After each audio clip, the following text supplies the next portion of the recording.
શિવજીએ કહ્યું, હું એક શરતે ઉભો રહું, જો ભગવાન વિષ્ણુ આપણી સાથે ઉભા રહીએ તો. જો તમે પુરાણો સાંભળ્યા હોય, વિષ્ણુ પુરાણ, શિવ પુરાણ, ભાગવત સાંભળો. બ્રહ્માજી એટલે કોણ, મહાદેવજી એટલે કોણ, સંવાદ આવે ત્યારે દેવતાઓ બ્રહ્માજીને શું કહે? તાત. બીજો શબ્દ પિતા, ત્રીજો શબ્દ દાદા. બ્રહ્માજી માટે હંમેશા દાદા કહેવામાં આવ્યું છે.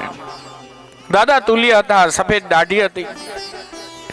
કોઈ દી એકઈ જગ્યાએ એવું બન્યું છે કે પિતા અથવા દાદા ઊભા થઈને એમ કે દીકરાને કે હાલ આપણે લગ્ન કરવા જાય, કા હું લગ્ન કરીશ અથવા તું કરી લેજે? એ જ વસ્તુ લક્ષ્મીની છે. હમણાં ચેક આવવાના હોય ઉપરથી, તો આપણે એકની જગ્યાએ બબે સરનામામાં લખી નાખીએ કે અમારા ઘરમાં પાણી ભરાણા હતા આ જગ્યાએ ને ઓલી જગ્યાએ, બેયના કૂપન અલગ રાખીએ. કારણ કે લક્ષ્મી માટે અહીં આપણા નામથી, હું આપણા વહુના નામથી ભરી દઈ, દીકરાના નામથી ભરી દઈ. લક્ષ્મી છે. આજ તાત. આ કથા સાંભળો ત્યારે બહુ મોટું જ્ઞાન કરાવે છે. સુખદેવજી જગતને સાવધાન કરે છે. આ વાર્તા નથી. હું કોઈ વાર્તા કરવા માટે અહીંયા બેઠો નથી. જેની સામે 3 દિવસ બાકી છે મૃત્યુને, એની સામે હું સત્ય ગાવા બેઠો છું.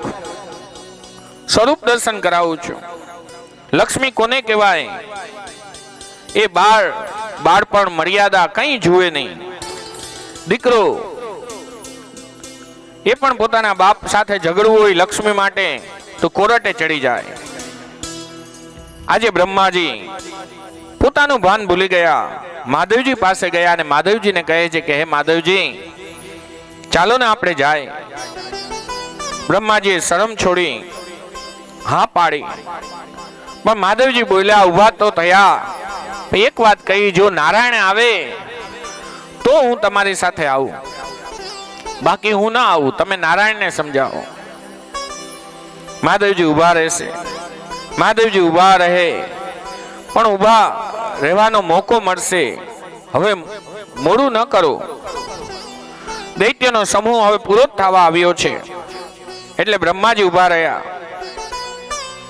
અને લક્ષ્મી ના 2 ઉચ્ચારણ છે. હિન્દીમાં આપણે બોલીએ, હિન્દીમાં લક્ષ્મીને આપણે શું બોલીએ?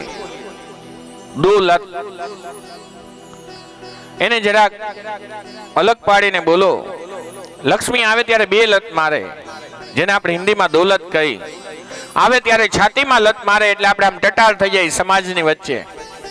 એની લક્ષ્મી જ્યારે જાય ત્યારે વાંસામાં લટ મારે, એટલે આપણે આમ પડી જાય. ત્યારે જે સમાજ આપણી વાતો કરતી હોય કે વાહ વાહ બહુ સારો માણસ, બહુ સારું, જ્યારે લક્ષ્મી આવી હોય ત્યારે એનો એ સમાજ જ્યારે લક્ષ્મી જાતી હોય ને પાછળ લત મારીને જાય, ત્યારે એનો એ સમાજ એમ કે આને સાચવતા ન આવડી, આના હાથમાં આટલી લક્ષ્મી હતી, આ કાંઈ કર્યું નહીં આનું. હિન્દીમાં કહી છે દો લત. હંમેશા લક્ષ્મી આવે ત્યારે ગુણગાન ગવાય અને જાય ત્યારે બધા એમ કે આનામાં હતું જ નહીં. શિવજી આ જોઈ લીધું હતું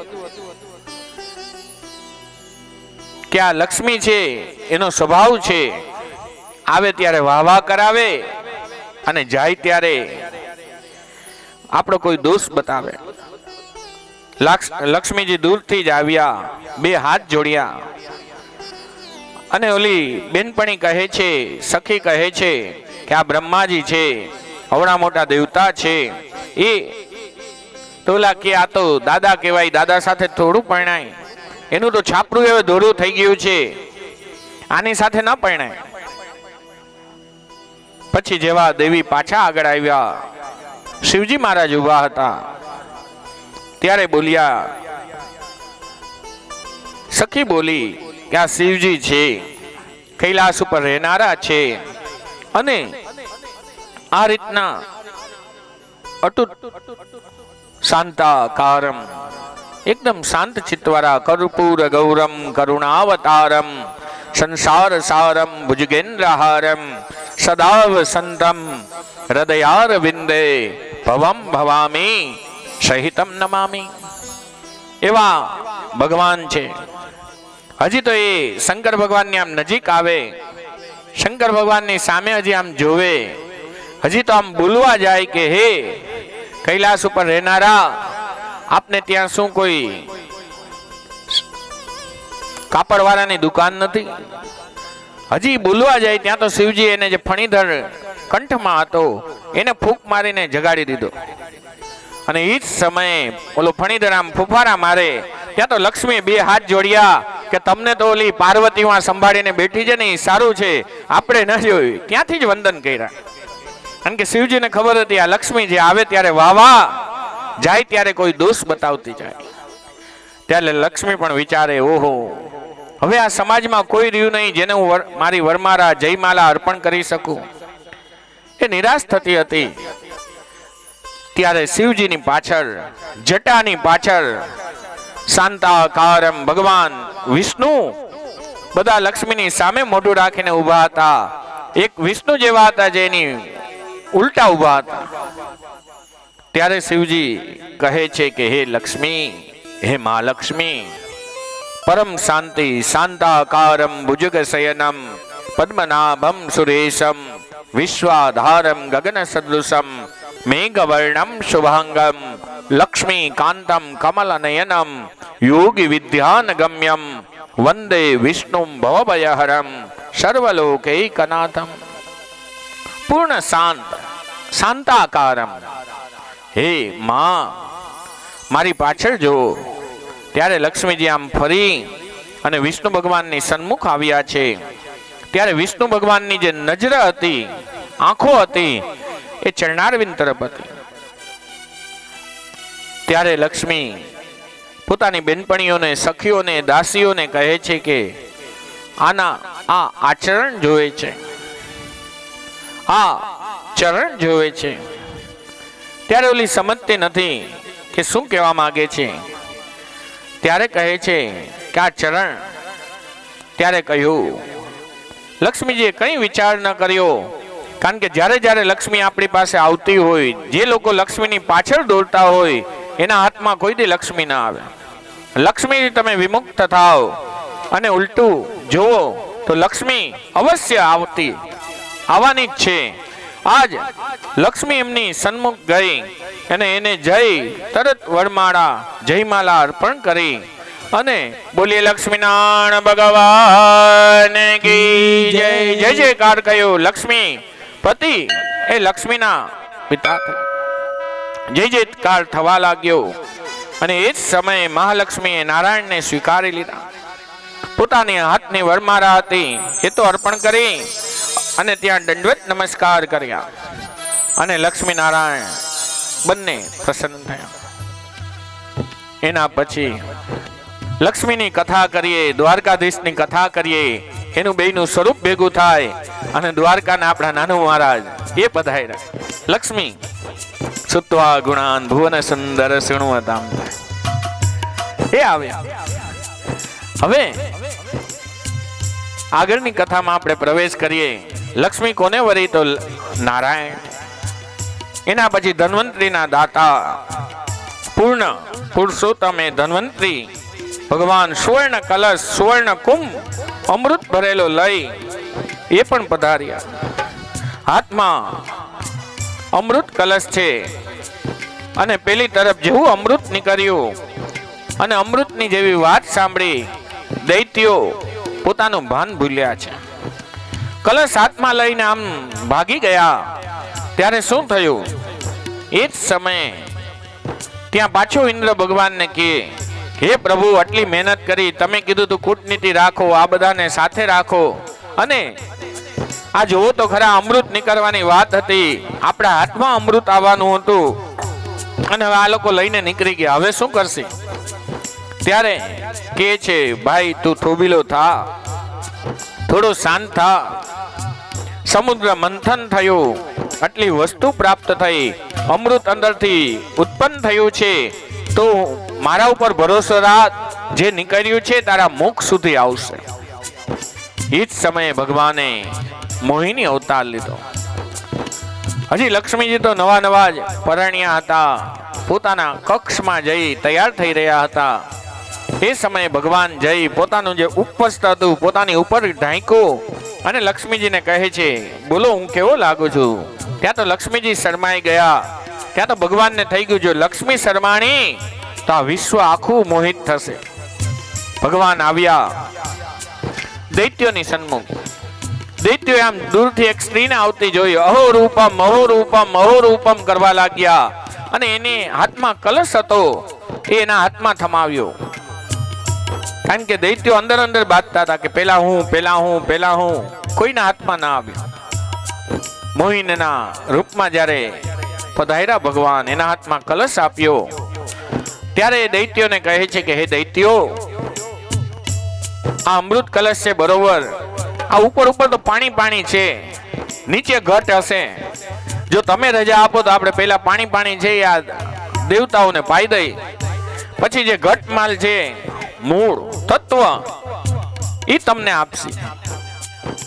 કટાક્ષ ભરી નજરે એની સન્મુખ જોઈ રહ્યા હતા. ઓલા તો એના રૂપમાં મોહિત હતા. અહો રૂપમ. પોતાના સ્વજનો ઉપર એને ભરોસો નતો, પણ આ પરાઈ સ્ત્રી ઉપર ભરોસો. ભગવાન શું કરે, અમૃત તો ભાઈ દેવતાઓને, પોતાની જે નજર હતી એ દૈત્યો તરફ રાખે. આ રીતે પીરાવતા જઈ રહ્યા હતા. એ સમયે એક દૈત્યને થયું કે આમાં કંઈક ભેદ લાગે છે. કારણ કે આ પીરાવી તો ઉને રહ્યા છે, પણ જોઈ આપણી સન્મુખ રહ્યા છે, આપણી સન્મુખ જોવે છે, અવશ્ય આમાં કોઈક ભેદ લાગે છે. ત્યારે એક દૈત્ય ઊભો થયો. ઊભો થઈ પાછળથી આવી એને કલશમાં જોયું તો કલશની અંદર તો 2-4 બૂંદ અમૃત બચ્યું હતું. એ પણ વિચારવા લાગ્યો, અગર જો હું અત્યારે હુવાપો બોલાવીશ, ધબાધબી બોલાવીશ તો કોઈના હાથમાં અમૃત નહીં આવે. એના કરતા મને મળે છે તો આપણે લઈ લ્યો ને આનંદ કરો. તો એને શું કર્યું, સૂર્ય અને ચંદ્રની વચ્ચે જઈને બેઠો. અને આ તરફ ભગવાન તો પેલી તરફ જોઈ રહ્યા હતા, આને પણ અમૃત પાઈ દીધું. અને આ તરફ ચંદ્રએ અને સૂર્યએ જે ખોખારો ખાધો, ત્યારે ભગવાનનું દ્રશ્ય થયું કે આને પણ અમૃત મળી ગયું. બીજા જ પલમાં એના હાથમાં જે સુદર્શન ચક્રનું આહવાન કર્યું, ઓનું સર છેદન કરે, ત્યાં તો ઓલો ઘટ કરીને અંદર ઉતારી ગયો. એ બીજું કોઈ નહીં, રાહુ અને કેતુ થયો. અને એ ભગવાન રાહુ અને કેતુ સ્વરૂપે પૂજાણો. એ આ સમુદ્ર મંથનની કથા હવે નિત્યક્રમ મુજબ અત્યારે 2.5 કલાક જેવો સમય થવા આવ્યો છે. આપણે એક રાસ લઈ પછી આગળની કથામાં આપણે વામન અવતારની કથામાં પ્રવેશ કરીએ. ચાલો.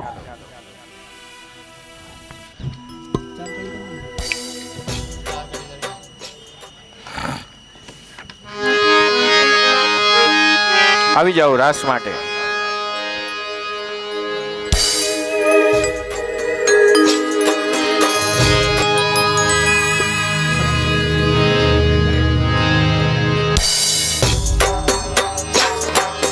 નાથાભાઈ ભટ્ટી અને અશ્વિનભાઈ વારા ખેસ.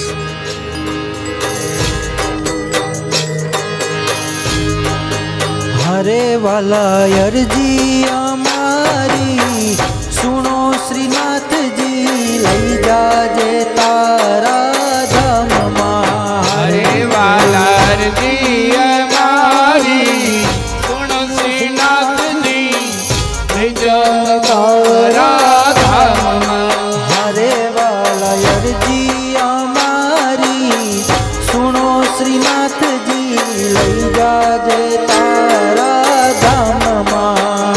હરે વાલા અરજી અમારી સુનો શ્રીનાથજી,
વાલા અરજી અમારી સુનો શ્રીનાથજી લઈ જાજે તારા ધામમાં.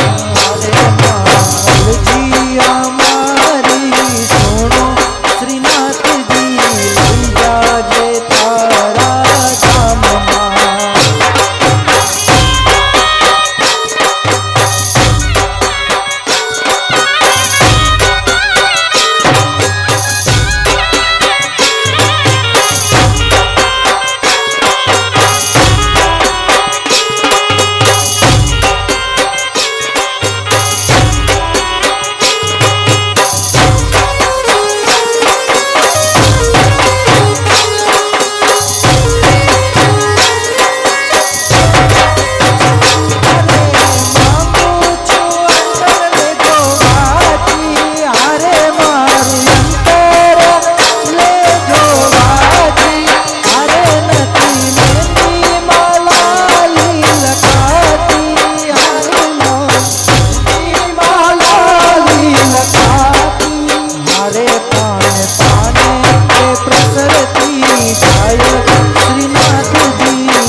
ફૂલ લઈ મંદિરે આવે મનાવવા માનતાયું માને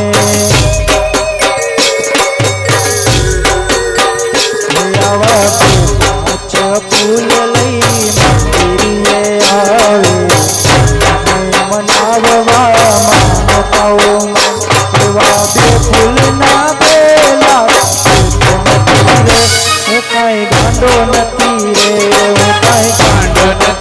હું કઈ ભૂલો નથી રે. કોઈનો ચિતરું ચિતરાવે એવો સસ્તો નથી રે.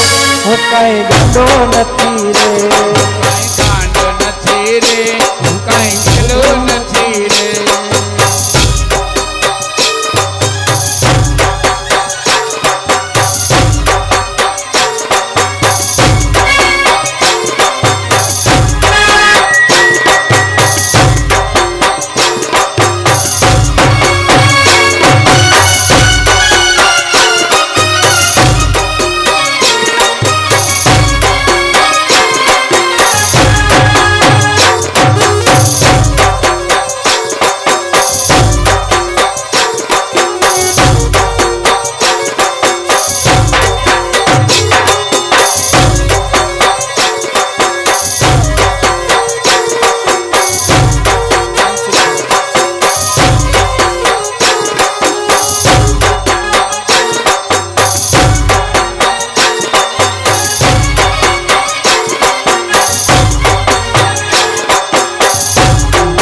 પાણી ગયા તારે કાનાને જોયા.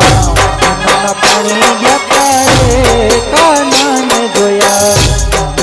પાણી ગયા તારે કાનાને જોયા. પાણી ગયા તારે કાનાને જોયા. જાઓ રે પીતાંબર પેરા મારા મંગળાને હેરા. રે પીતાંબર પેરા મારા મંગળાને હેરા. રે પીતાંબર પેરા મારા મંગળાને હેરા. રે પીતાંબર પેરા મારા મંગળાને હેરા. શુદ્ધ બુદ્ધ ખોયા રે કાનાને જોયા. મુન્નાના પાણી ગયા રે કાનાને જોયા. નિયમને લાગી માયા રે શુદ્ધ બુદ્ધ ખોયા.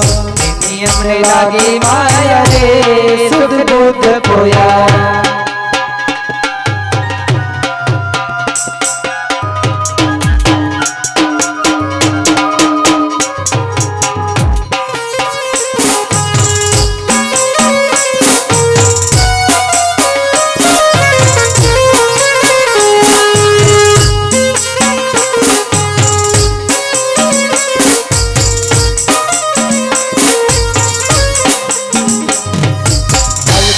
મને દ્વારિકા દેખાડ ગોરીલા કાન રે. વાલા રહી શકું ના તંબુના. મને દ્વારિકા દેખાડ ગોરીલા કાન રે. એ વાલા રહી જ શકું તમ વિના. હલકાના મને ગોમતી માનવડાવ ગોરીલા કાન રે. ના તંબુના. હલકાના મને ગોમતી માનવ ગોરીલા કાન રે. મારે સકું તમ વિના. ચા દેવળ દ્વારિકાજી આ તમને દરબાર રે. ચા દેવળ દ્વારિકાજી આ તમને દરબાર રે.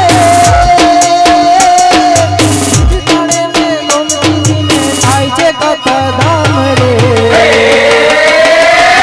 રહી શકું ના તંબુના. રહી શકું ના તંબુના. હલકાના મને દ્વારિકા દેખાડ ગોરીલા કાન રે. વાલા રહી શકું ના તંબુના. રહી શકું ના તંબુના. હલકાના મને દ્વારિકા. વિઠ્ઠલ વિઠ્ઠલ વિઠ્ઠલ હરિ ઓમ વિઠ્ઠલ. વિઠ્ઠલ વિઠ્ઠલ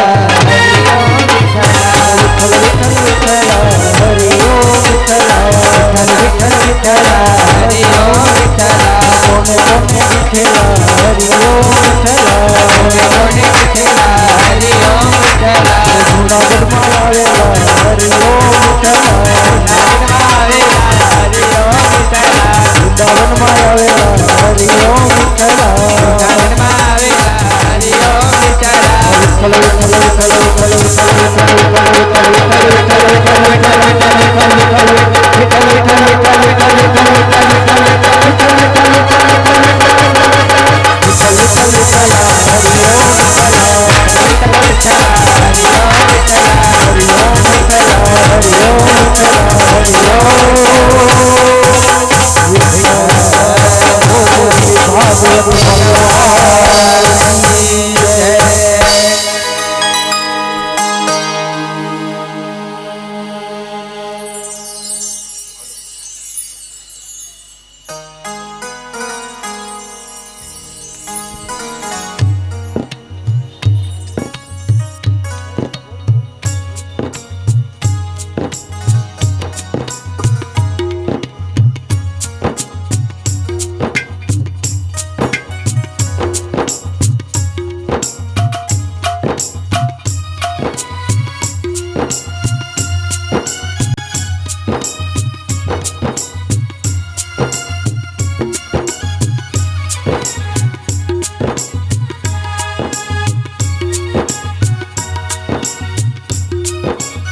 હલો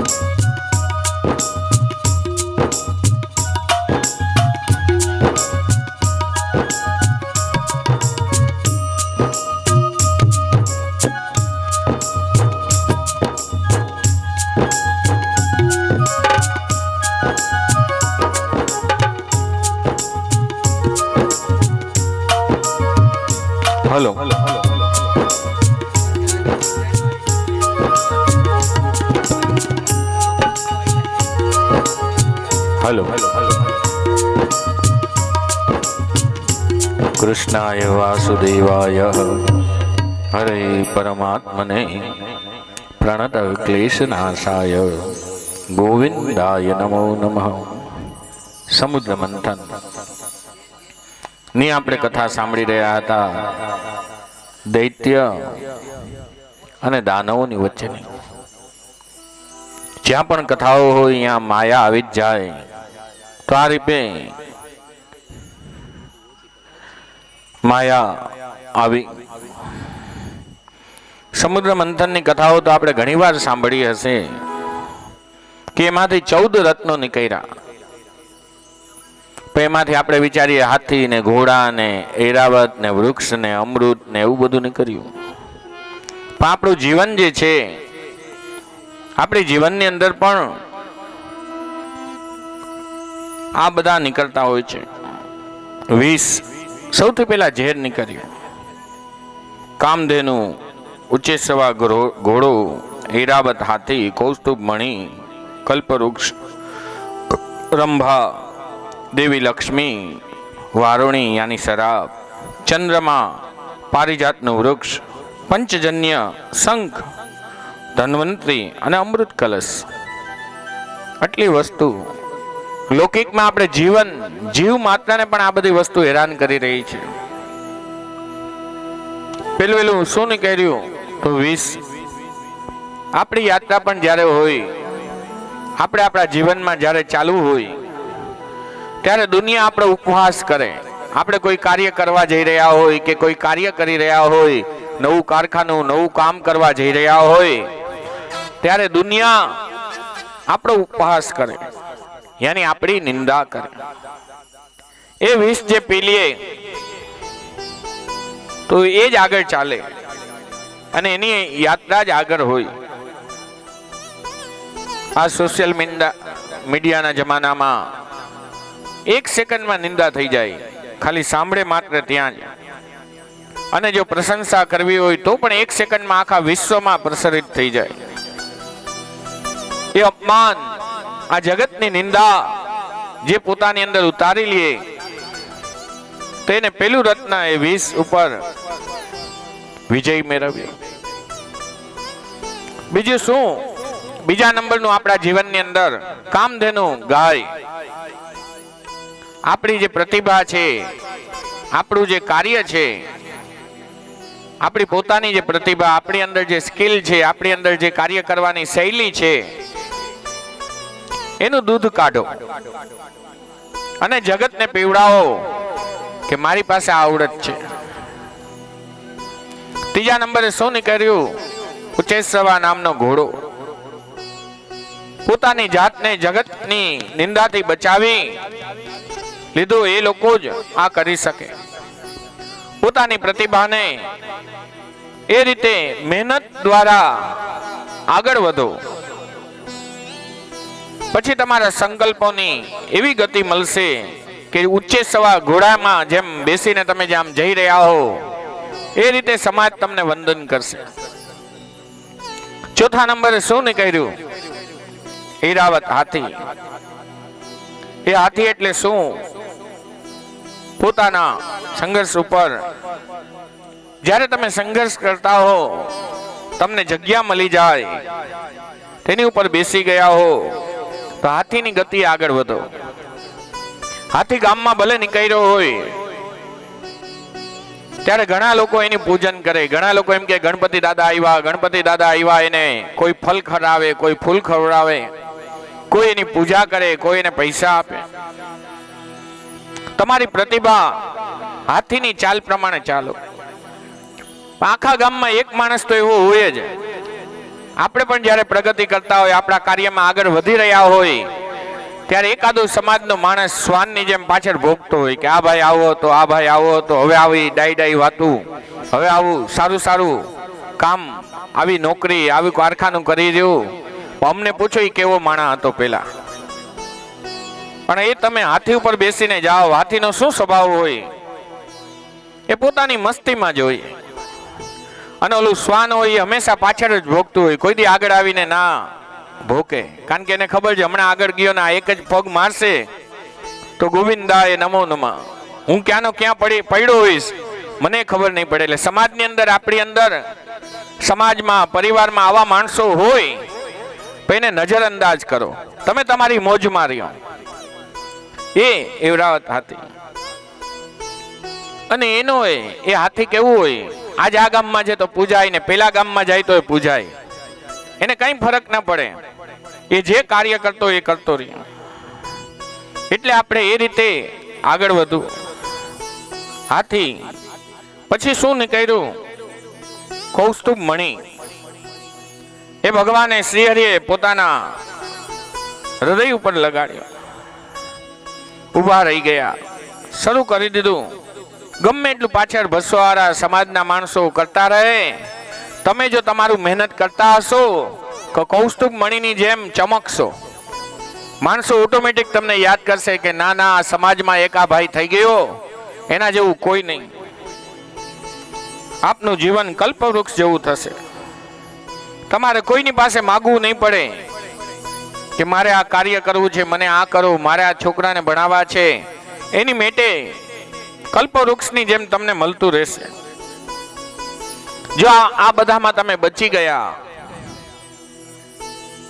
તો પછી શું નીકળ્યું હતું? 7મા નંબરે સમુદ્ર મંથનમાં મદિરા, એ સૌથી પહેલા અપસરા. યાની આટલું જો તમે કાર્ય કર્યું હશે ગામમાં, પોતાના કાર્યક્ષેત્રની અંદર, તો તમારે દીકરા માટે ક્યાંય માગું નહીં નાખવું પડે. ઓટોમેટિક અપસરા આવી જશે ઘરે. જો છોકરો લાઇનસર હશે, કામમાં હશે, સમાજમાં એનું નામ હશે, તો એને ત્યાં ઓટોમેટિક અપસરા આવશે. દેવી લક્ષ્મી, ધન પણ ઓટોમેટિક આવશે. એને ધન માટે ક્યાંય હાથ લંબાવવો નહીં પડે. એટલે શું કે આપણી ખાનદાની, આપણી રહીશ એટલા બનીશું. પછી પાછું નીકળ્યું એટલું તમારી પાસે પ્રાપ્ત થાય, રૂપિયા પૈસા આવી જાય, પછી ચંદ્રમાની જેમ શીતલ થાવ. રૂપિયો આવી ગયો, સન્માન મળી ગયું, પછી શું શીતલ થાવ, એકદમ શાંત રહ્યો. જેને જે કરવું એ કરે, આપણે આપણા કાર્યમાં આપો. પછી 19 નંબરે પારિજાત વૃક્ષ. તમારી કર્મની ખુશ્બુ એ રીતે ફેલાશે કે ઓટોમેટિક બધા તમને યાદ કરશે. પછી 12મા નંબરે પંચજન્ય નામનો શંખ નીકળ્યો. ઉદ્ઘોષણ.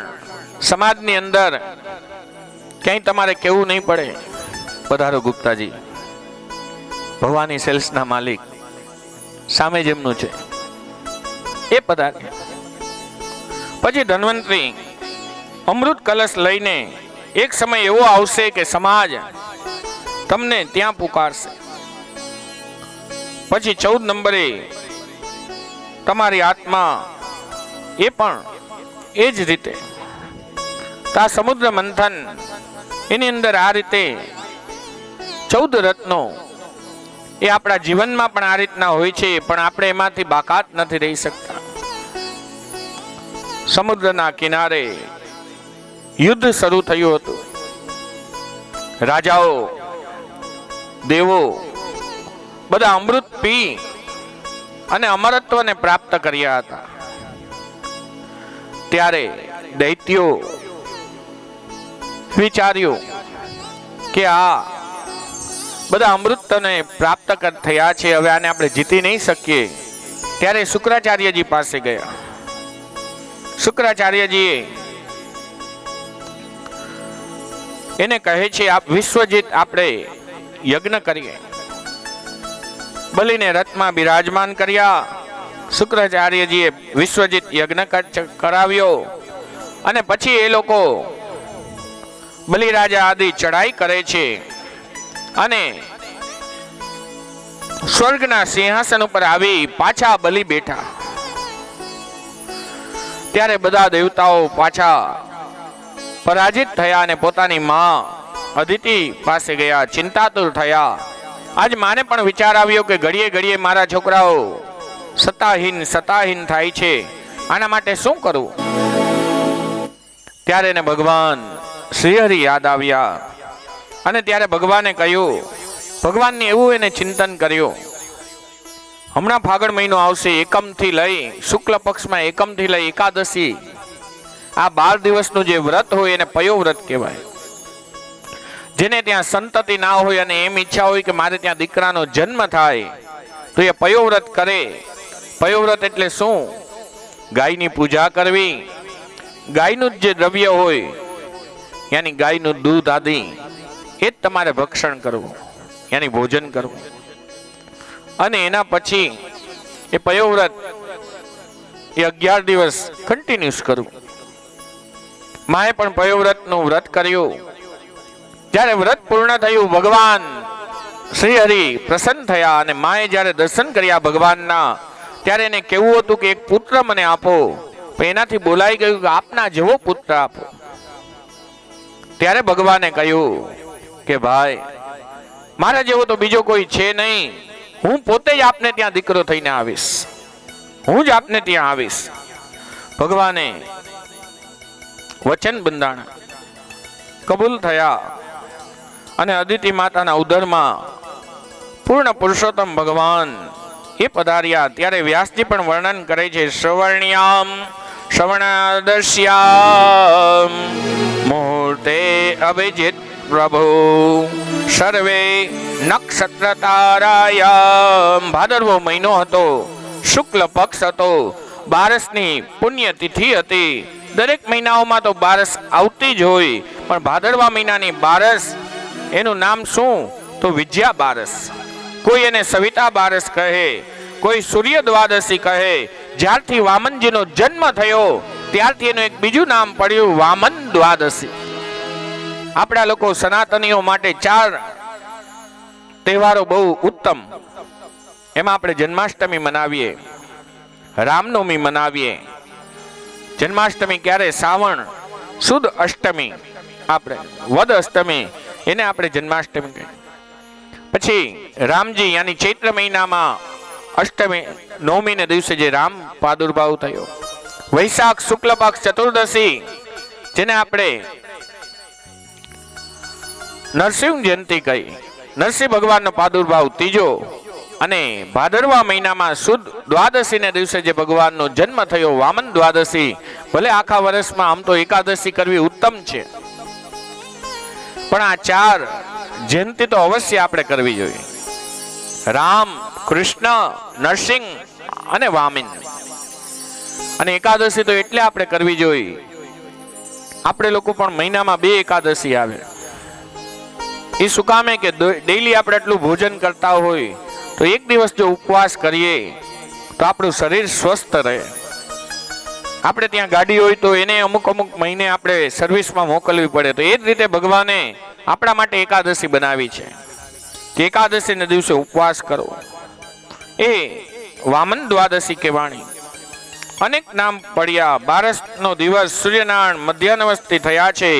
અદિતિ માતાને માતૃત્વને સિદ્ધ કરવા માટે, કશ્યપના પિતાપણાને સિદ્ધ કરવા માટે પૂર્ણ પુરુષોત્તમ એવા ભગવાન, બોલીએ વામનજી ભગવાન કી પ્રાગટ્ય થયું. ભાદરવો મહિનો આવ્યો. એમાં વ્યાસજીની કલમ પણ આગળ કહે છે, તમ બટમ વામનમ દષ્ટ્વા મોદમાના મહર્ષિતા કર્માણી કાર્યામાસુ પુરસ્કૃત્ય પ્રજાપતિ. તુરત જ વામનજીને 5 વર્ષના બટુક બ્રહ્મચારી બતાવ્યા છે. ક્યાંયની બાલ લીલા તો ખાલી કૃષ્ણ એકની જ ગવાય. આજે વામનજીને 5 વર્ષના બટુક બ્રહ્મચારી બતાવ્યા. માં જ્યારે આ 5 વર્ષના દીકરાને જોવે છે ત્યારે એના મનના મનોરથ થાય છે કે મારા દીકરાની જનોઈ થાય, મારા દીકરાને દ્વિજત્વ પ્રાપ્ત થાય. કશ્યપજીએ પણ વિચાર્યું, જરૂર બ્રાહ્મણો પાસે મુહૂર્ત કઢાવ્યું, દીકરાને યજ્ઞોપવિત સંસ્કાર. બૃહસ્પતિ ગુરુ પોતે આવ્યા અને ગુરુ આવ્યા, મંગલ વિધિ શરૂ કરી. બૃહસ્પતિ ગુરુએ કહ્યું એને જનોઈનો તાંટલો આપ્યો. એ સમયે બધાએ શું વસ્તુ આવી? બૃહસ્પતિએ બ્રહ્મસૂત્ર આપ્યું, કશ્યપે આવી મેખલા આપી, ભૂમિ આવીને દંડ આપ્યો અને વેદોએ આવીને કમંડલ આપ્યો. સપ્ત ઋષિઓએ આવીને દર્ભનું આસન આપ્યું. એવી બધી વસ્તુઓ આપણને ક્યાંય પણ પ્રસંગમાં નિમંત્રણ હોય, યજ્ઞોપવિતમાં, લગ્નમાં, તો એને જે ઉપયોગમાં આવે એ વસ્તુ આપણે એને ગિફ્ટ કરવી. આ યજ્ઞોપવિત સંસ્કાર હતા, તો એમાં એને જે ઉપયોગ આવે, દર્ભનું આસન એ પણ આપ્યું.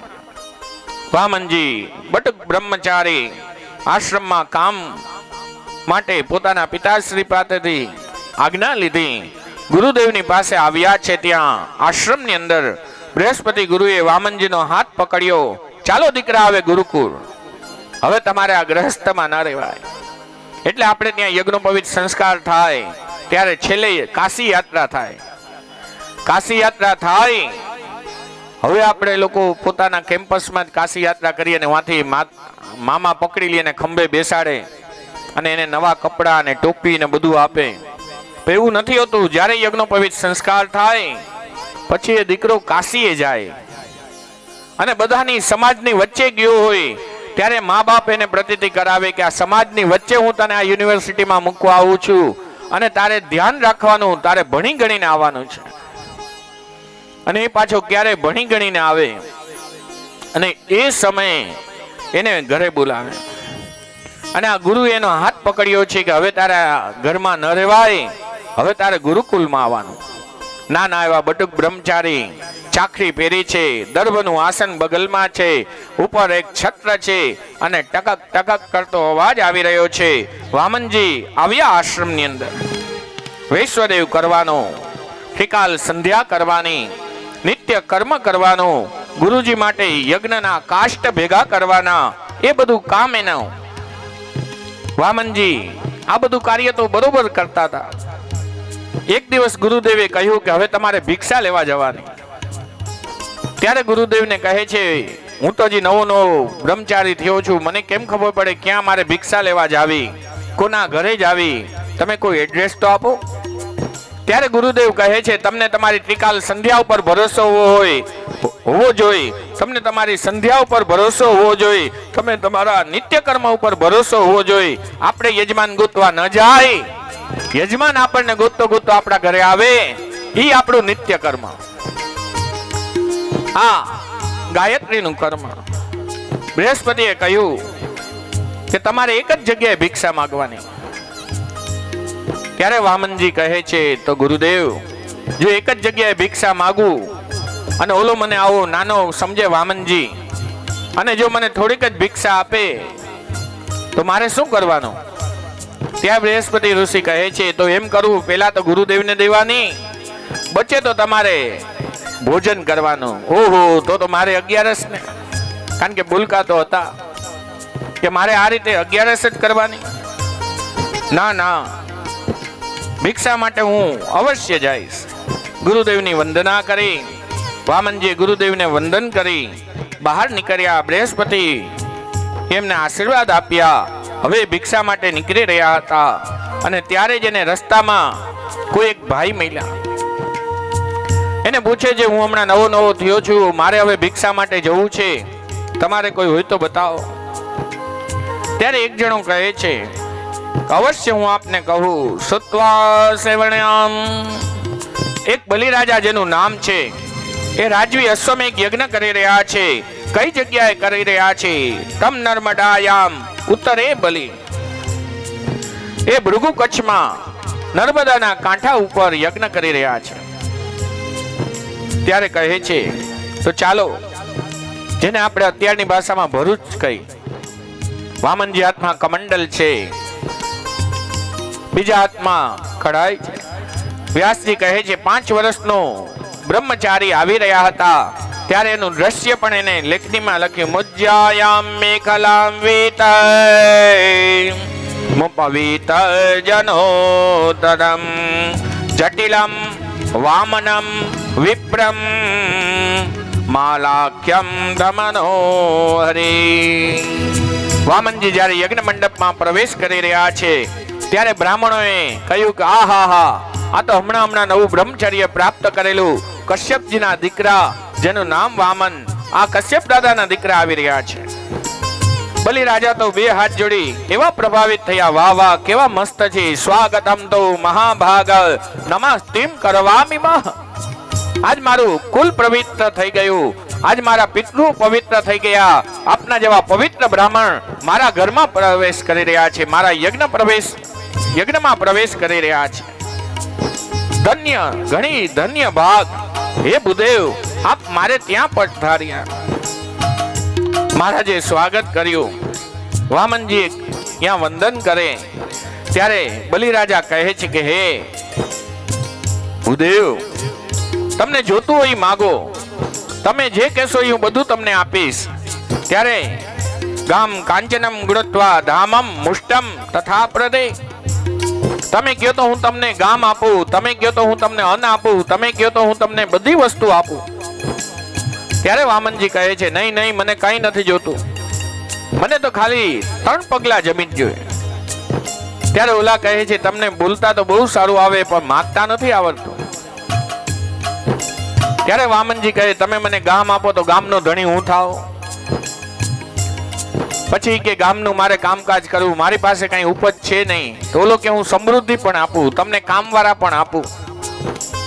ત્યારે વામનજી કહે તમે કામવાળા આપો, સમૃદ્ધિ આપો, કામવાળા કામ કરીને ચાલ્યા જાય, પછી મારે તો શું એકલું રહેવું એ રાજ્યમાં? તો કે કાંઈ નહીં, ગોર બાપાની કહેવત છે કે ગોર પરણાવી દે ઘર હલાવી ના દે.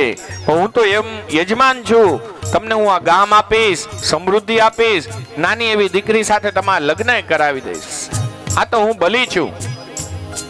ઓલા કે નહીં નહીં, વામનજીએ કીધું મને ગામ નથી જોતું, કઈ નથી જોતું, મારે તો લંગોટ પહેરવી, મારે આ બધામાં કેમ રાજ કરવું.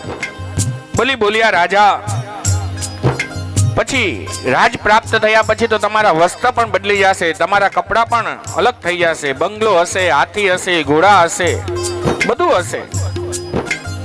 બલી રાજાએ તો એટલું કીધું. પછી કહે છે વામનજી બોલ્યા રાજા મને કઈ નહીં, અને તું તો એવડો મોટો રાજા, જો મને ખબર છે તારા બાપુજીને વખાણો, તારા દાદાને વખાણો, તારા પરદાદાને વખાણો. બલી રાજાના પણ કાન ચમક્યા. ઓહો, આ નાના 5 વર્ષના બ્રહ્મચારી મને ઓળખે, મારા પપ્પાને દાદાને ઓળખે, પરદાદાને ઓળખે. વામનજી બોલ્યા છે તું ક્યુ પરંપરાનો સંતાન છો? જો સાંભળ, તારા ઘરે આવ્યો હે બલી. હા, તો રાજા વિચાર, તારા બાપુજીને ત્યાં મારા બાપુજી નહીં આવ્યા હોય, તારા દાદાને ત્યાં મારા દાદા નહીં આવ્યા હોય. વિચાર, પ્રહલાદજી જેવા પરમ ભગવદીઓનો તું પૌત્ર છો, હિરણ્યકશિપુ જેવા તું વીર પુરુષનો પરપોત્ર છો. હે બલી રાજા, ત્યાં તો બલી રાજાના રૂવાટા પણ ઉભા થઈ ગયા. ઓહો, આ તો મારી એટલી પેઢીઓને ઓળખે છે.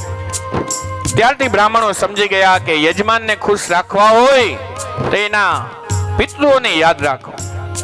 એટલે આપણે મથુરા જાય, સિદ્ધપુર જાય, ગયા જાય કે દ્વારિકા જાય, ત્યાં આપણા બારોટ આગળ બધા નામ હોય, આપણા છોકરા આગળ ન હોય આપણા 7મી પેઢીનું નામ.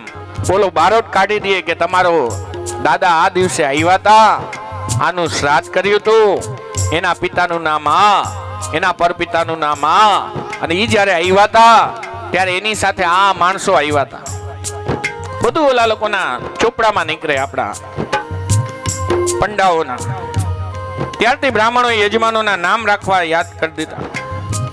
દાદા, તારા પરદાદા આને વખાણો, તું તો દે જ ને મને બધું. ત્યારે છે પદાની પ્રિય તન જ પગલા, પદાની પ્રિય દૈત્યેન્દ્ર સમાનાતિ દદામમઃ. તન જ પગલા મને જમીન આપ, બાકી મને કઈ નથી જોતું. ત્યારે બલિ રાજા બોલ્યા છે ઓ બ્રાહ્મણ, તમે બહુ ઓછું માગો છો. મારે ત્યાં એકવાર કોઈ દાન લઈને જાય પછી એની 7 પેઢી સુધી એને ક્યાંય માગવું ન પડે. તમે જ હમણાં કીધું ને હું કોનો પૌત્ર છું, કોનો દીકરો છું, કોનો પરિવારનો છું. મને શરમ આવે છે કે તમને હું તન પગલા જમીન આપું. ભગવતી, હિરણ્યકશિપુ જેવા વીર પુરુષનો હું આંગણે તમે આવ્યા છો, એકવાર માગો. ત્યારે વામનજી કહે હું તો સંતોષી બ્રાહ્મણ, મને કઈ ના જોઈ. ત્યારે શુક્રાચાર્ય વિચારે આ બ્રાહ્મણ નો દીકરો કોઈ દી લેવામાં ના ન પાડે અને આ નનૈયો જ કરે, નથી જોતું, નથી જોતું, નથી જોતું. એને સમાધિ લગાડી. સમાધિમાં જોયું, ઓહો, આ કોઈ નાનો નથી, આ તો વિશ્વંભર છે, આ તો લોટો લઈ જવા આવ્યો છે. ત્યાં શુક્રાચાર્યજી હજી સમાધિમાં હતા. આ તરફ બોલા કે ચાલો તો હું તમને તન પગલા આપી દઉં. ત્યારે શુક્રાચાર્યજીઓને સાવધાન કરે છે કે ભાઈ, તારે પગલા માપીને દેવા હોય તો તારા માપીને દે, આના માપતો નહીં. ઓલા કે કેમ? મને એવું લાગે છે, મને એવી શંકા છે, આ તો વિશ્વંભર છે. ત્યારે બલિ કહે છે જેના આંગણે જઈ, જેના ઉંબરે જઈ માણા પોતાની જોલી ફેલાવતા હોય કે મને દે, મને દે, એ વિશ્વનો નાથ, એ જગદાધાર, એ જગદીશ્વર આજ મારા આંગણે આવ્યો છે. આનાથી ઉત્તમ ક્યું હોય? હું આપીશ, ઈ કેસે ઈ આપીશ. ત્યારે કહે છે ચાલો તો હવે સંકલ્પ કરાવો. ત્યારે શુક્રાચાર્ય કહે છે જો તું એમ કરીશ તો હું તારું ગુરુપદ છોડું છું આજથી. ત્યારે ઓલા કહે છે વામનજી ચાલો ચાલો હું કરાવી દઉં, હું ભણી ગણીને આવ્યો છું, ગુરુદેવ આગળ આજ્ઞા પ્રાપ્ત કરીને આવ્યો છું, હું અવશ્ય કરીશ. ત્યારે એના હાથમાં જલ લીધું. ત્રિવારમ ઇતિ દાનેન, જેવું એને જલ